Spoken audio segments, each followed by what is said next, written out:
Привет! Днес съм ви направила един вкусен шарен кекс, който е подходящ за закуска с кафето. Приготвя се с малко продукти и става изключително бързо. Трябват ни 5 яйца, които смесваме много добре с една чайна чаша захар. Ако обичате да ви е по-сладко, може да добавите и съвсем още малко захар. Разбъркваме ги много добре. Виждате, трябва сместа да стане пухкава. Добавяме щипка сол, след това отново бъркаме, добавяме една чайна чаша прясно мляко, след това половин чайна чаша олио. Бъркаме и добавяме 2 чайни чаши брашно и 1 бак пулвер.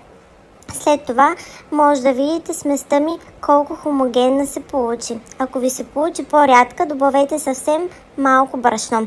След това разделих сместа на 2 части в 2 купи, като добавих и 2 чайни лъжички какао. И започваме да слагаме ред бяла смес, ред кафява смес в нашата силиконова форма. В случая моята е такава. Виждате, и накрая печем го на 180 градуса на предварително загрята фурна, като на мен ми отне около 45-50 минутки. След това забождате с клечка и проверявате. Ето, виждате и колко хрупкава коричка има.